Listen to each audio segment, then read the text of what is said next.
Hello everyone, and welcome to Changeling Gaming. Today we're going to be talking about... I grew up in a very competitive family. There were tantrums, there was sulking, there were games that we started but never finished because people hated what was happening in the game. Some of that drama came from games we were trying to play that, while fun for adults to play, had too much direct clashing to make them truly friendly for a family with young players. Nowadays, there are a plethora of games that are designed to be family-friendly, and you can use our Changeling Gaming ranking system to help find games that should work for your family. But I've also personally been on a journey from that point, discovering how some of my own behaviors were helping to ruin the experience at the table, and I've been learning how to adapt to make the games I play at more enjoyable. Today, I'm going to share some of those troublesome aspects I've discovered in my years of playing board games, and how to improve the experience at the board game table. How does an attitude ruin a board game table?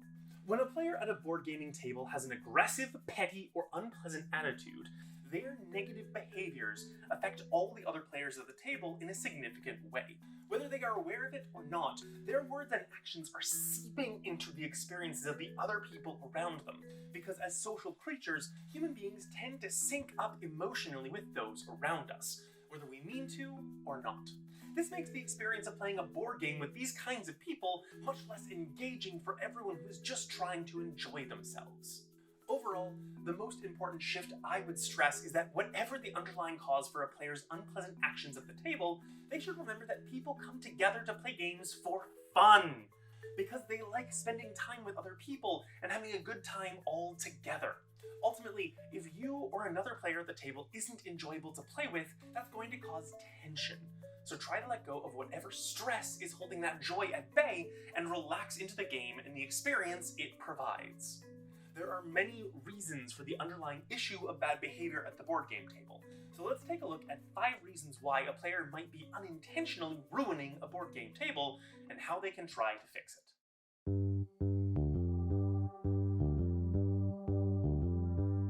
There is an individual I play games with often who is lovely most of the time.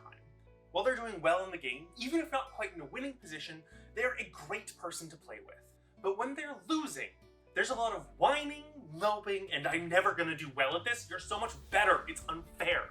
It might not be obvious to a player like this, but this behavior often ruins the experience for everyone else at the game table.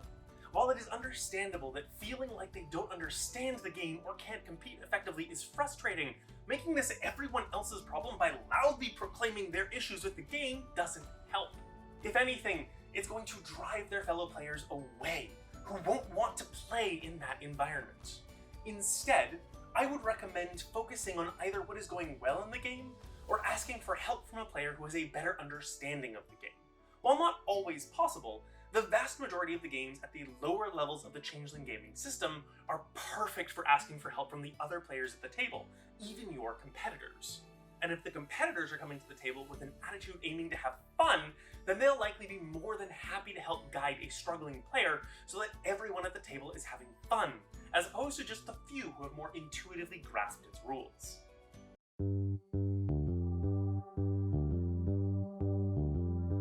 There is a variant of this that can arise from the opposite cause, where the player finds the game too easy or not engaging enough. In this instance, the individual has decided to play the game by their own rules for their own enjoyment, hijacking the way the game is meant to be played because they aren't having as much fun. While they may be technically playing the game according to the rules, this behavior will often result in the other players at the table having an inferior experience of the game in question. Generally speaking, this kind of behavior arises because the individual in question is likely finding the game they are playing more dull or uninteresting than they would like it to be. This might be because they enjoy a more complex game normally, or aren't intrigued by social deception games, for example. Now, ideally the group should try to choose games to play that are engaging for every player at the table, but it is a part of life to sometimes have to compromise a bit. Compromise. See? This one just wants to show up and show off. Meaning a player might have to try to find the fun in the maybe more strategically shallow gameplay. Or maybe this player will have to acknowledge that a particular group of players just doesn't always work for them.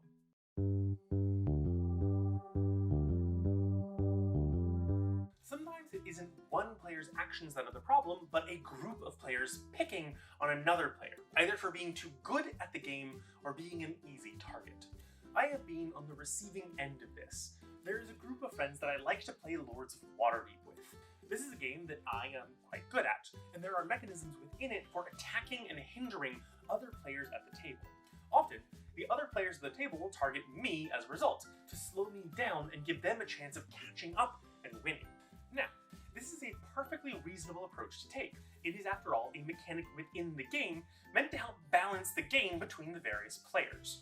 Where this becomes a problem is if it is overly abused. At some point, the player who is initially doing well is no longer the biggest threat, yet if the focus of in-game attacks continues to be them, then that player, recognizing the changing threat, will start to feel bullied. The key here is to try and notice where that shift occurs, and then reprioritize targets to the other players that are doing well.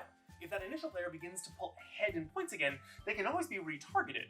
But if there have been a mixture of targets between these periods of focused fire, then it is much easier for the player doing well to accept.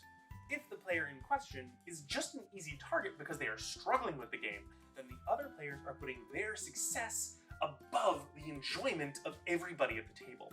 This is just straight up bullying and has no place at a board game table. Remedying this situation likely comes in two possible solutions: changing the game or leaving the table.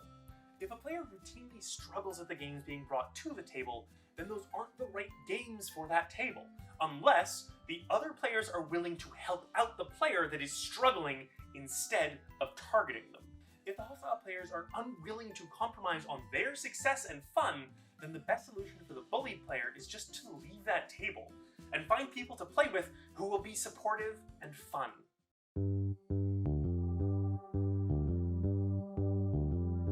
The win at all costs mentality is typified by players who feel no qualms about manipulating their fellow players emotionally, reneging on good faith agreements, and being particularly unpleasant in their gameplay. These players will often try to dominate a game table and push others into falling in line with what they want, one way or another. A player in this situation has fallen into a mindset wherein victory is the only thing that matters in a game, thinking that the only reason to play games is to win, so everything is allowable to that end. However, while a competitive drive is not inherently a problem, it becomes one when the need to win overtakes the enjoyment of everyone at the table. The point of playing games isn't strictly to win. That may be a secondary goal, but the primary goal should be enjoying the activity together.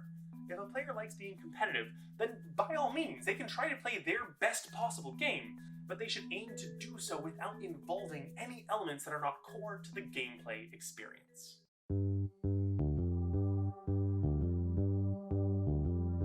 We've all had to deal with a sore winner or a sore loser at some point in our lives. Maybe we are one.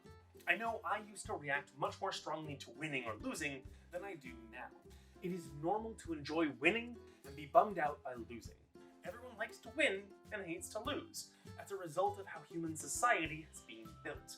But either of these reactions at the end of a game will sabotage all the work that has gone into making the gameplay experience fun for everyone at the table.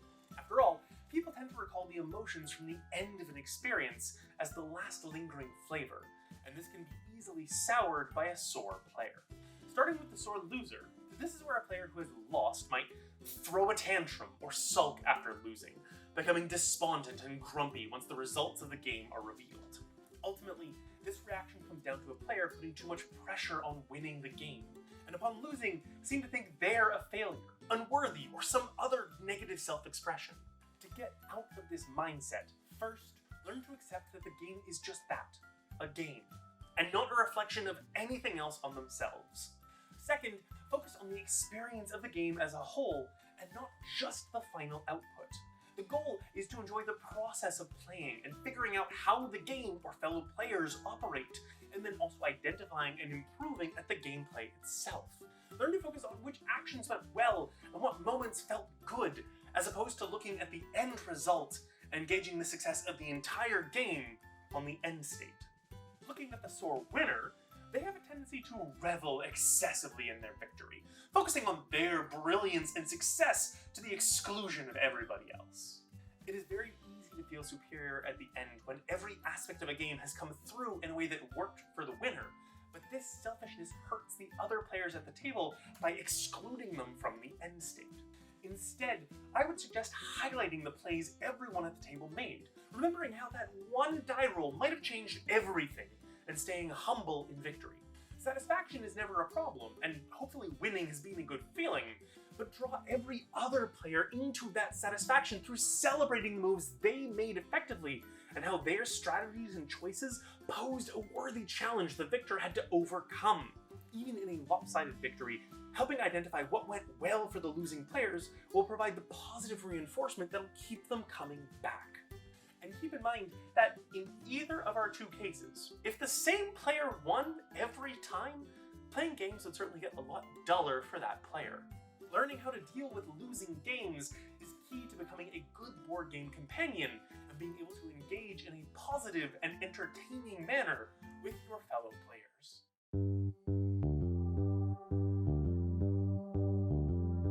In spite of all this, if you are at a table of players who all want to play games a particular way, far be it from me, some random person on the internet, to tell you how to play games with your friends.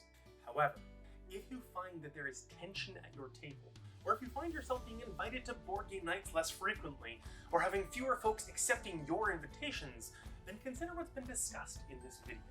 It is far easier to start with yourself, look inwards, and begin working on adjusting your own approach to the gaming table.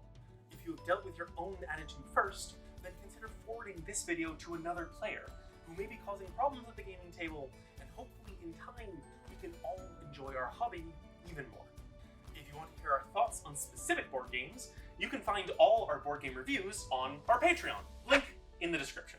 Thank you for watching, and remember, keep changing, keep gaming, have fun.